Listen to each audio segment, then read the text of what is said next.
Welcome to the MSDW podcast. I'm Jason Gumpert, editor at MSDynamicsWorld.com. In this episode, we catch up with Steve Mordue. Steve is a Microsoft MVP and the CEO and founder of RapidStart CRM for Dynamics 365, a vendor of solutions aimed at improving sales and adoption of Dynamics 365 CRM solutions. I caught up with Steve at Inspire 2017 on day 3 of the event to get his take on the news and announcements so far, which he believes are significant for all involved, Microsoft, the channel, and customers. So here we are live at Inspire 2017. I'm here with Steve Mordue.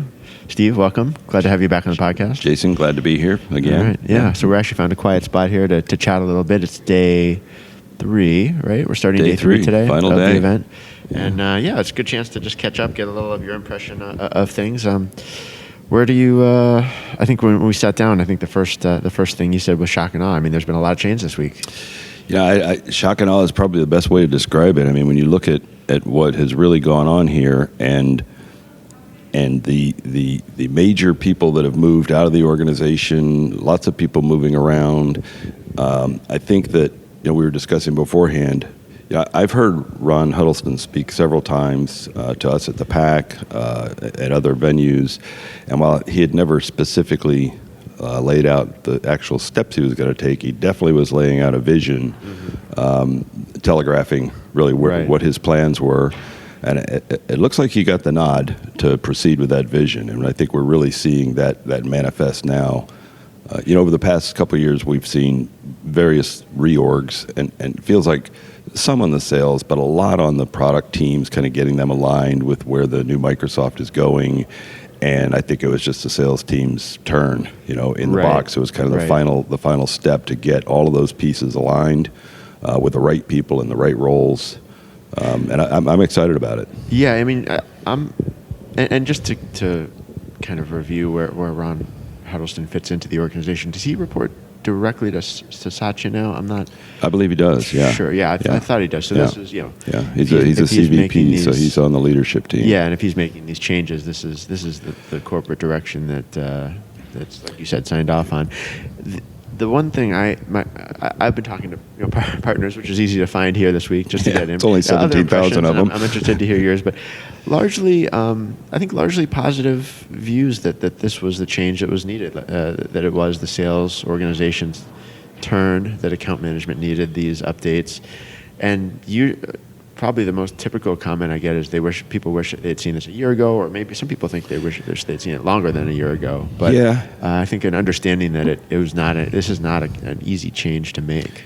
And I don't know, but obviously Huddleston was brought in specifically, I think, to do this kind of a change to the organization. He's been here less than a year, so really, I don't know that it could have happened he sort very of made well. His introduction last year at WPC, but he was really focused or talking about the ISV opportunity and the in conjunction with AppSource. So I mean, he's talking he's really kind of risen quickly to take a broader role, as it appears. Yeah. Well, I think that was the where he is now is where he was expected to be, and his talk has been partner, and Microsoft has always talked partner, but when you listen to him, you really feel like he means it, that he's serious about partner, and I think that's what a lot of this change is rolling through, is really making Microsoft even more partner focused than they've ever been, and they've already been more partner focused than anyone else. So it's going to be pretty exciting. One of the complexities,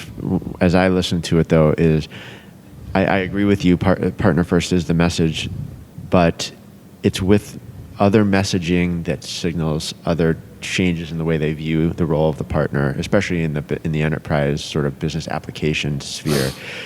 Talk about the ability to personalize applications, or the importance, I guess you should say, on that, as opposed to selling, out of the box solutions. Yeah. There's a new focus on it, and I'm not sure exactly what they want to push forward with that. But it's different messaging in conjunction with partner first. I think it's pretty clear that Microsoft has enough general purpose partners. Yeah.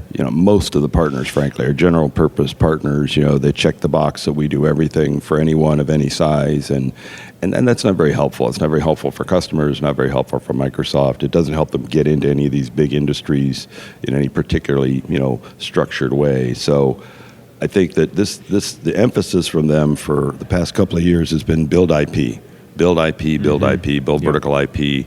And I think maybe they've been getting a little frustrated that hasn't moved quick enough. So now they're really making a hard push around these six primary verticals that we don't just want you to go after those 6 verticals. We want you to understand those industries and be experts in those verticals. And I think Microsoft is going to be bringing people on their side for the sell with motion that actually come from those industries, which will be new. I could imagine. I wrote recently about. I could imagine Microsoft sending a Microsoft seller with a partner to go meet a hospital CEO, and the Microsoft seller used to be a hospital CEO. A completely different kind of way of approaching those industry verticals in a really deep way, where I actually know what you're talking about, and instead of me having to ask you, Mr. Customer, to tell me about your business, I already know about your business. Let me tell you how we can apply solutions. That's a great point. It's hard. It might have been you writing this, that there's sort of the two sides of how someone could become an industry-focused seller. One is that they come from the industry, which is the most obvious, or two is that they're an experienced and high-quality sort of sales professional who can learn the industry well enough. But that's a much harder path to take. I think so. I think that I think it's easier to learn the technology than it is to learn an industry. And ultimately, I think that's where a lot of this sell with motion is going to be. We're going to partner somebody who knows the industry with a partner who knows technology, and we're going to go to that customer. And that approach is also sort of signals that there will be anyone who was, sort of reorganized out of the organization, as it appears that's happening, and more so sort of at executive levels outside of the U.S. it seems, but there are new roles coming up to sort of make a sort of a perhaps no net loss in employment. Honestly, at Microsoft, it seems like that's possible, but the same people might not be the ones that can take those jobs. So there might not be a qualified job for those people who are losing roles. If they were, I think maybe you were someone who pointed to this, who had that sort of more old-fashioned sort of account rep job, taking people out for 3 martini lunches. Yeah, right. That's not going to be, if that's where your strength is, that's not going to fly. You know what? Today's customer doesn't care about that. Yeah. They really, they don't care about taking me out to golf. I mean, they'll be happy to let you take them out to golf and pick up the tab for dinner, but that isn't going to get you any advantage in getting their business. And I think Microsoft knows that, and I think they had quite a few people that, picked up golf tabs that frankly couldn't answer questions for that customer. Yeah, so that's not going to win you the business. And talk to anyone outside the IT department. I'm not sure if that's the same situation, but it's another big shift that we've seen is Microsoft historically has sold into IT, and this whole transition that we've gone through with cloud, IT is not necessarily the primary buyer anymore. Right. So we've got a whole sales team that doesn't know how to talk to anybody other than IT. So I think that's a part of it too. And when I look around at the folks here, and obviously this has just landed. I mean, this has just landed on a lot of the team. The internal team is just finding out about some things.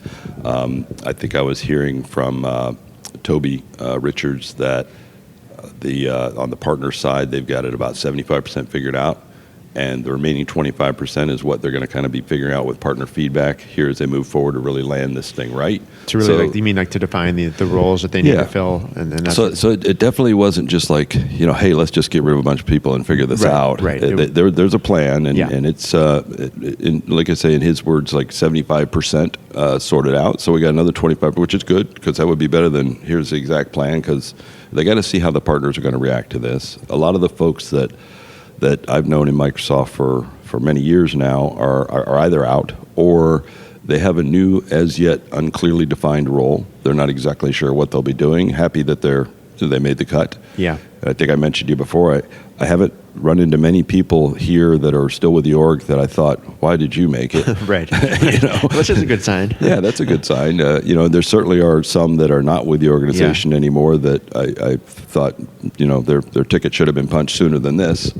Well, let's talk about some, just to kind of go over some that are clearly, there were sort of management, executive level people who have departed the company as part of this. We now know that Jujhar Singh isn't just moved out of the CRM team, he's moved on from Microsoft as part of this. Who were some of the others? There was, on the ERP side, we already reported on Paul White, who was sort of the GM for Dynamics SMB. There's someone else I'm trying to think of who was leading sales, I think, in the U.S. for Dynamics. That was like Neil Holloway. Neil Holloway. I'm told is out of the organization now.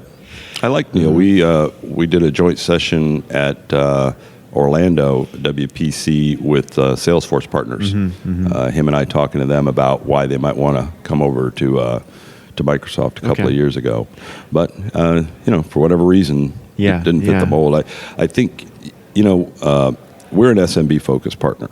So the enterprise stuff I can certainly look at, I can enjoy, I can comment on just from what I think and know, but it's not where we focus our business. We really focus on the SMB. So for us in particular, Jujhar was not a particular advocate of the SMB space. The SMB applications that have been talked about that are coming out soon, coming soon. Really, there's no reason those should have taken so long. Those should have been out a long time ago. We've had this plan with these grayed out boxes in it since November just about, and there really isn't any reason for that other than, the guy running that side of the thing was not all that motivated around SMB. Now I'm not sure who's going to actually go into his slot, but that whole org has been pulled under James Phillips. And I've only met James once, but I've talked to some other folks that know him quite well and said that he's a big fan of SMB. So for those SMB-focused partners, in the dynamic space, I think that this is about the best thing that could have happened. I don't know what will end up. That's good to hear. I did not know that about him either way. So that's interesting to hear. Yeah. I had a chance to interview him once when he was still pretty early on in his Microsoft role. I think he had just been hired a few months earlier, and he was really just getting his feet under him, even though he had a very senior management role. But he was still new to the company, and I was very impressed with his sort of the way he sort of broke down the challenges he was responsible for. And at that time, it was more focused on the BI space, and he's obviously expanded his role. So I think he's obviously gained a lot of confidence from Satya to have taken that on. I think he's going to lean on Marco Perisic a lot too. Yeah. And Marco has done, so far as SMB, Marco's done more than any other person in Microsoft so far from a standpoint of pushing a product and getting success in that space. He's really the only one, I think, who has tried in an earnest way to make a product and go after a particular segment. On the other side of the house with the sales, it's really been a bunch of guys like Paul White that I kind of felt sorry for because they had an enterprise product with a mandate to go sell this to SMB. I mean, we built a whole ISV model around trying to solve that exact problem because it just was never going to really get where it needed to get. Well, Paul White had been championing SMB on the ERP side for years. I mean, he had been on the NAV, leading the NAV team, not on the R&D side, but I guess on the product sales marketing side, maybe sales. Incentivizing partners. I'm not sure exactly where his role actually kind of boundaries were, but I know he was in R&D, and that was Marco. And so they worked side by side. But like to your point, I mean, there was no one, there was no analyst, and then to boot, you have sort of this rich team of employees from, I guess you call them the legacy ERPs now, the people who have decades of experience with NAV, with GP, even with SL, and who seem to be making the effort to transfer that knowledge to Microsoft New Vision, which really kind of, moves past what they've known for so many years in those old products. But you have those people to sort of talk SMB accounting needs, SMB sort of financial management needs, manufacturing needs, which is great. And like you said, on the CRM side, there's not that legacy, so it's a bigger challenge. There isn't. I'll be very curious to see how the CRM team reacts when the leader of the team is not anti-SMB. I mean, I would almost push him to the point of being anti-SMB. He really didn't do much other than, I think, the minimum required of whoever was telling him to do it. He wasn't pushing that effort at all. The team that was responsible for building that was not a dedicated team to go build this thing. It really felt like it was almost a part-time job to get done. It's amazing that they built what looks like a pretty good product. It's starting to look for like well formed. But I think part of that is, thankfully, that I think this business edition is going to be kind of a testing ground for enterprise features. The entire UI refresh starts there. We're getting parts of it in the enterprise with V9, but the SMB piece has quite a bit more of it. And the whole marketing piece, clearly there are pieces in there that are larger than any SMB is going to use. So ultimately, I see that moving to enterprise. So the business edition, I think, is going to be a great new, I don't want to call it a beta area, but a great new area for Microsoft to develop into first, new features that they can then take. So if you look at it that way, it's pretty critical to the enterprise future is what happens with Business Edition if they're going to use it that way. The other interesting thing that just kind of got my attention this week was that now we're starting to see sort of mini apps or on the Office 365 side, ERP and CRM focused, that I think Microsoft wants to make a sort of testing ground or a breeding ground for the real any SMB Microsoft customer who buys Office 365 and can sort of incorporate those kinds of capabilities. How closely those are linked to the Dynamics SMB stuff will be interesting to see. I mean, I've already heard one on the ERP side say that we're trying to entice people to try out invoicing or to try. I know there's a marketing automation, something like in marketing, right? I haven't had a look at it though. Yeah. Oh, on the Office side. On the Office side. Yeah. There's a kind of a lightweight piece. These are kind of, I think, designed to introduce SMB customers to more CRM concepts without making the commitment to full CRM, because they're included with that small business premium SKU. Right. It's a good way to test out what it's like to actually manage a lead without going to a full-blown CRM to do it. Right. I think that, and now that AppSource started out with Dynamics, then brought in Power BI, and now they just brought in Office 365, which is obviously enormous. Office 365 is the 800-pound gorilla that's now been brought into AppSource. I think with that, we're going to see a lot more stuff happening with AppSource. It is still, as my understanding, Scott Guthrie has tapped AppSource as the source, so it's got the right level of sponsorship, if you will, where lots of marketplaces in the past really just kind of meandered and floundered. Yeah. Everything's being focused and surfacing in-app everywhere. As a partner, if you're not thinking AppSource, you're going to miss everything, frankly. You're going to miss it all. I would imagine that if you're a Dynamics ISV who has something in AppSource that you're looking for ways to make it available, like you said, in Office, something that you could buy from Office 365 if it's not totally dependent on the Dynamics solution on top, underneath it or something like that. I can see that being interesting. One of the things they would like to drive developers to do around AppSource is create an app that uses Dynamics, Office, and Power BI. Your app using all three of those things. And I'm still trying to get my arms around exactly how that works. I mean, I know how I could do something for each of those, but to do something that would incorporate all of those and not knowing if the customer has all of those, or I'm not exactly sure how that might work. Have you seen the Talent app? I have seen the Talent app. So I think that heads in that direction. I saw a little demo of it a week ago, which was really helpful. And it brings in it brings in calendars. I don't know if that's what it uses CDS on the back end to kind of aggregate all that information. And I don't know how well it ties back to Dynamics yet, but it's supposed to tie back to Dynamics. It uses HR functionality that was based on AX. So maybe that's an example.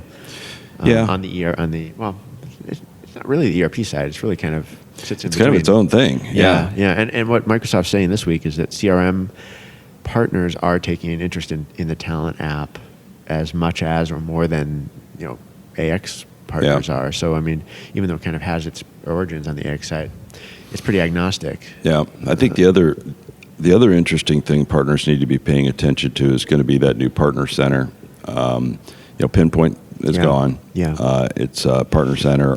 All these lead generation engines, C2PC, these other engines that have been out there, are all going to be turned off and funneled directly. That's the place where customers will be directed to go find partners. That's a place where partners will be directed to go find other partners.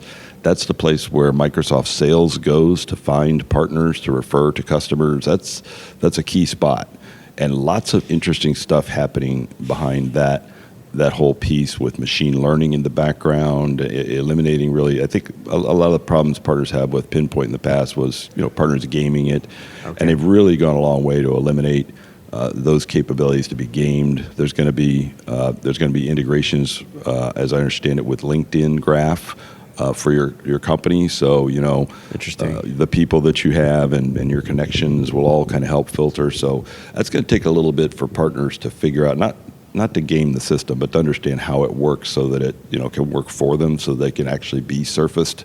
And I hope they spend some. It's going to require really spend some effort on the Partner Center, on your marketing profile, as well as your LinkedIn. Now suddenly LinkedIn has gotten important even for your getting leads from Microsoft. Right. So partners need to spend some time there. Yeah, I was just chatting with a partner last night who is he's a business development guy. He's not Dynamics focused, but he's sort of Azure focused, and his big concern is what is Microsoft really going to do with its go-to-market efforts? Can we be a part of that? How are they going to capture those leads this year? How different is it going to be from last year, and how are they going to funnel those to their partners? Yeah. It sounds like maybe this the partner center. Thank you. Which I obviously need to learn a little more about. Is going to be a component of that that's different? I think it's a landing spot. Yeah. That's a place for whatever marketing efforts and campaigns are going on can drive customers to. I have complained over the years that and I'd be very curious to see how this pans out, that Microsoft has been way too dependent on their partners to get the message out to customers. Okay. And you can go down the street and see some billboard of Microsoft, changing the world somewhere, but as a customer thinking about a CRM system, that doesn't say anything to you. There's no real motion directly to you as a customer about what Microsoft is doing in the CRM space, other than what's coming to you from partners.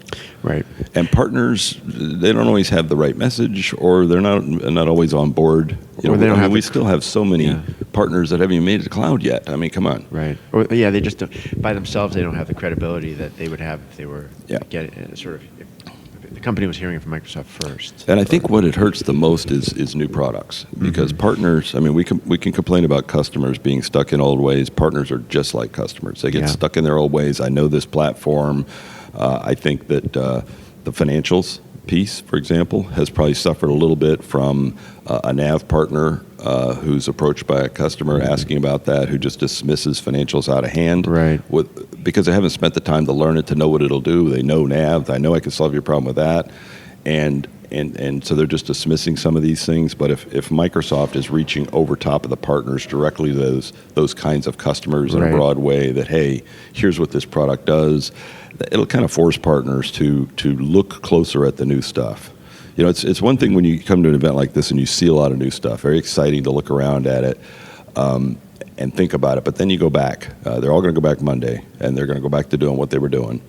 And finding the time with the busy work you're doing and to actually dive into some of these new things, understand what they can do, is an effort. It's a lot easier just to tell a customer, don't even think about that. Right. And that slows us down, I think, with partners. Yeah, I would like to hear more about how Microsoft's going to, I know they talk a lot about go-to-market, but I would like to hear more specifically about who's actually spending time thinking about that at Microsoft and what they're going to be doing. I think it sounds like partners would like to know exactly what to look for also. Yeah. I know they love, obviously if Microsoft can get them leads and get them, telesales access, as I've heard, it's obviously golden, but it would be nice to hear sort of what message they're really putting out there. And we used to get, the reason I say is when Dynamics was its own sort of little enclave, you got a better sense of what was going to be coming in that sense. And I think it's just a little harder to tease that out now because there's no sort of single central leader to tell you that. Yeah, well, and they've always been kind of an enclave. They're in their own building off campus. They've always kind of been somewhat isolated from everything that else that is going on. You referred to that in a blog post recently. I had to look it up. Oh, the Advanta building? What was it? Advanta building? Yeah. And I was like, I think you just said Advanta 2. And I was like, I used to call it the barn in the field. It was just like they were completely disconnected, seemingly, from the rest of the organization. I mean, I know a lot of the senior people over there. I'm sure we're back and forth all the time. Maybe you didn't spend that much time there, but all the development stuff was happening out, kind of remote from all the other things. And I think that kind of gets you a little, maybe, I don't know, isolated. I think one of the things on the business edition side that I'm curious to see how is going to play out is, we got the financials piece has come off of Nav. Yeah. And it's got the Nav back end. It's they're moving this thing towards full Nav, right? My understanding is there's going to be because I had written recently about going to full Nav that I think they're kind of overshooting the original target. But as I understand, there's going to be like a switch in there. Right, so there's going to be the SMB version, and then if you need this other power, here, flip this switch, and now you got full nav. We'll see how that shakes out. But standing up next to it now are these two other products, right? Business Edition Sales, Business Edition Marketing, from a completely different team, largely disconnected, from the nav team and what they're doing. All part of a single plan. We're going to be offering this as a single product to customers, but two different teams have built it. That I don't get the sense talk a lot or even necessarily know what each other's has been doing. The original thought that I had or heard about this whole business edition was the NetSuite. The NetSuite approach, start here, take it all the way to the end. It's a single product all the way through. We're definitely not getting that. Whether the common data service can simulate that for us and enough UI similarity, but maybe enough where customers could look at this plan and say, oh yeah, that does look like NetSuite, but for partners on the back end, it doesn't look like that at all. It looks like two products stood up next to each other. Two different development stacks to understand and learn to be able to do that, and that's going to be a challenge, I think, for them to really. I think the SMB sales has been more focused on, say, something like Insightly, less than, say, NetSuite. So I think at some point NetSuite seemed like that was a goal, but I don't know that either team is necessarily. Yeah, well, the people who really want to take it to NetSuite are the GP and maybe the Nav veterans. Those are the ones who have been irked by NetSuite for years, not the CRM side. Yeah, not the CRM side. They've been harboring frustration about NetSuite for years, and because they just get attacked left and right. And then on the CRM side, certainly from an SMB standpoint, up to now we've had an enterprise product to sell to SMB. Yeah. And we've been seeing other products pop up in the marketplace. Like I just throw out Insightly as an example. There's, I don't know, every day there seems like a new one popping up out there that is a targeted CRM solution for those customers. They're typically less expensive, way less powerful, which for an SMB customer, frankly, makes sense because this, what we've had has been way too big. So I think the direction on the product is right. I'm be curious and frankly concerned to see how that plan itself lays out as here's the business edition plan. I want to sell you all of these pieces and what that conversation is going to look like with that customer to be able to make that work. And there's overlap in the product still. We've always had overlap between ERP and CRM. Down in SMB, there's really no reason at all for overlap. But you shouldn't have two places to create an invoice. There's no reason at all in SMB. Maybe in enterprise there's some justification for different places, but we got invoicing in Business Edition Financials, and we're going to have invoicing in Business Edition Sales. There's really no reason for both of the. Pick one and use that.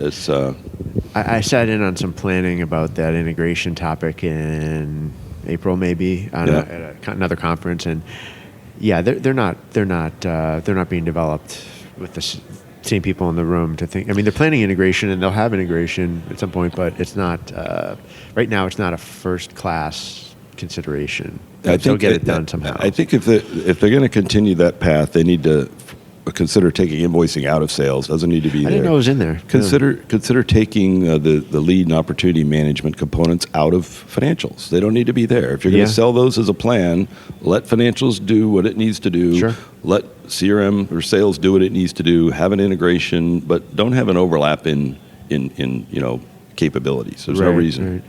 Has there been much talk this week about who's going to be right for SMB and who's going to be right for enterprise going forward? Are they putting a lot of guidance out there on that? Because that's one of the murkiest parts to me. I think there's sophisticated, small sales teams that would be happy to pay the additional money for the additional capabilities. I guess we'll find out. We've never sold an SMB customer a $95 SKU. Okay. So I guess we'll find out if they're actually, because I've heard that also from lots of folks, that the business dish will be great for a large swath of that, but there's going to be some of those customers that need more. What you've been more focused on, if I understand it, is maybe mid-size or larger businesses, but they need to start simply, or they need to start with not too many distractions in what they're rolling out. Is that fair to say? To get started. I mean, I think that Microsoft sometimes thinks that SMB is a simple business, and frankly, some of them are just as complex as enterprise. Sure. They're just smaller, and to assume that their needs are basic and will only ever be basic is to miss too much of that market. There's a category. I mean, the S of SMB, really that 10 seats and less. Frankly, they should probably just be using the Outlook features that are coming with the business edition. That'll be adequate for a lot of those, but there will certainly be outliers in there. I mean, we've got some 3-person organizations that are using all the power of the enterprise version, and then there's 500-person organizations that, frankly, from their sales needs, could get by with what's in Outlook. Right. So they kind of run that spectrum. I think that starting at about 10 seats probably is where that conversation about, generally for business edition sales is going to come into play. Yeah. There'll be some interesting plays here because, with the plan, and I think the pricing is set, but I'm probably still open for them to move it around because they haven't nailed it. But, we've been hearing $40 for each application or $50 for the plan. Well, for $10, I don't see anybody buying a single app in there, right? You're going to buy, most likely, $50 for sales and marketing. Sure. I mean, that's a no-brainer. Why would you not do that? Yeah. And what's coming along with that is financials. Regardless, you're getting the plan now. Suddenly, you're getting this other component as well. I think it's going to be an interesting backdoor in for financials to a lot of those SMB customers that are currently using QuickBooks. ERP systems are a lot harder to get customers to switch. Even if it's 100 years old, it's still working. Our money's still flowing. Don't touch it if it's not broken. I don't care about new features. That whole side of an organization is generally more risk averse.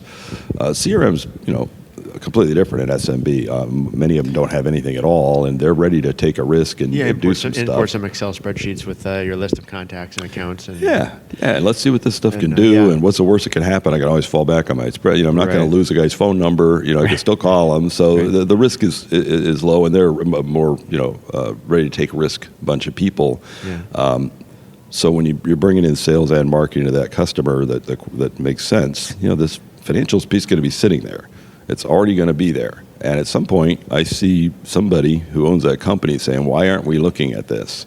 Why aren't we looking at this? Why are we paying for two? And for And it'll already be there. So I think that's going to be a potential big door for financials to come in. And the other way around, there's going to be customers that are going to be looking at financials that have really outgrown QuickBooks. I need this financials, and to realize that for another $10, again, I can jump into a plan, and I've got all this sales. And why are we paying for Insightly? Why are we paying for Salesforce? Why are we paying for any of these other? I think it's an interesting strategy. Oh, for sure. Two thoughts on that. One is that just something else I've been hearing this week, especially from partners based in Europe, it seems like. I don't know if that's just coincidence, but they're desperate for the business edition to be out. They just are. They believe they have a market that's just ready and waiting to take it. The pricing is right. That the combination of capabilities is right as soon as Microsoft can offer it. And Microsoft did put out, I think, a little more guidance, maybe publicly. I think yesterday, just saying which countries would start seeing sales and marketing in Q3 of this year, Q4 of this year. Yep. So I think they're getting closer to promising. Or maybe those were just previews. I got to check my notes, but they're actually saying when people will start be able to touch it at least. We've been spoiled here in the U.S. because we got lots of big customers. Right. A lot of these other countries, their entire business is all SMB. Right. Very few large customers. It's mostly SMB. So we've struggled here with an enterprise product to sell to an SMB customer and ways to do that. But there was also enterprise customers to sell it to over there. And some of the, like a country like New Zealand, talking to friends down there, they're like, we don't have any big business. Everything here is a small business. So they really have been kind of stuck. Okay, yeah, I could certainly see that. The other thing I just wonder about, I'd be interested to know your thought, is just the, I guess the sort of maturity process with CRM. Do you foresee a lot of companies who maybe are, in the sweet spot for the SMB sales and marketing, taking it on with a sort of, limited set of features, limited customization, limitations on customization, and taking that and outgrowing it? Do you foresee that? I think that customers don't know, these things. So we do. We know there's a bunch of limits. The customer just sees a product for what it can do, not for what it can't. They don't know what it can't do, and if it looks like it'll serve their needs, they're certainly going to start there. The biggest area I think for expanding Business Edition is going to be through AppSource. It's going to be, and if Microsoft really gets this right, that SMB customer, because the SMB customer also doesn't like spending money on customization dollars. They're not the people that are going to whip out $50,000 to go customize their deployment. They're going to be looking for trying to get as much out of it as they can, as inexpensively as possible, and that's going to be through AppSource. Bringing in apps to add different pieces of functionality. They're going to make their own version of CRM to serve their needs. Yeah. And from a Microsoft standpoint, the more apps they put on from AppSource, the stickier that product gets. Yeah. So I mean, it's like your phone. If you've got a bunch of apps on your phone, you're probably not going to switch to another phone if it doesn't have those apps available. You just become dependent on it. It becomes very sticky. Yeah. And I see, frankly, AppSource to me across the whole stack is the stickiness engine.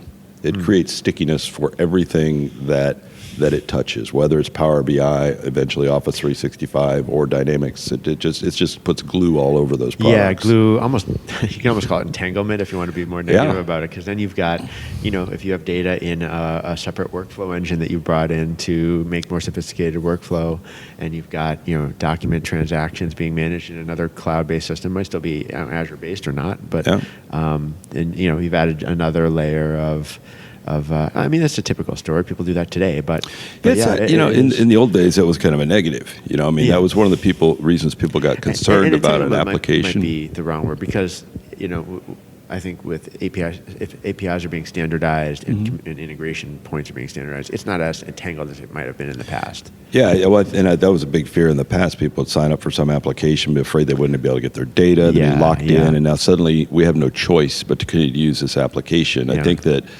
there's a difference between using an application or having to use an application because you have no choice, or wanting to use an application because it's solving everything you're wanting it to do and no other one can do it.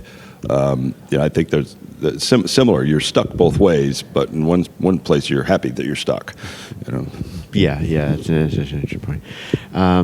Boy, so we're on day 3 here. I'm just trying to power through this today and kind of wrap this event up for myself.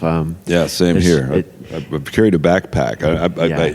I see you at all these events with your backpack, because obviously you got to carry your laptop around, and I usually don't carry that around, but it's been a busy week and customers, and I had this idea that, of course, I would be sitting down somewhere and pull out my laptop and get some work done. Never happens. You just end up schlepping this backpack around the whole time. My shoulders are sore, my feet are sore.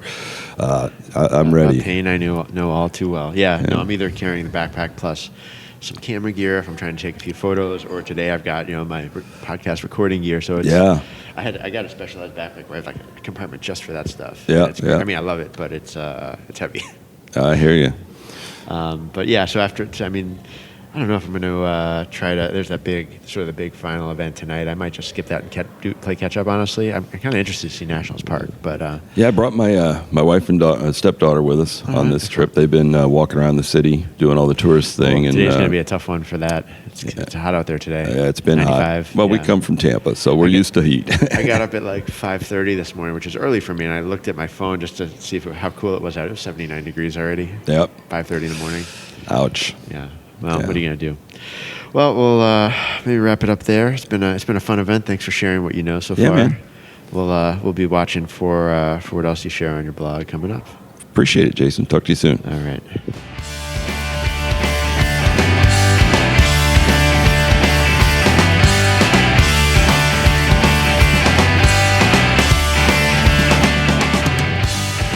This has been the MSDW podcast. My thanks to Steve for joining me on site here in Washington, D.C. today. If you have any feedback on the podcast, you can contact me directly by email, jgumpert@msdynamicsworld.com. Until next time, this is MS Dynamics World signing off.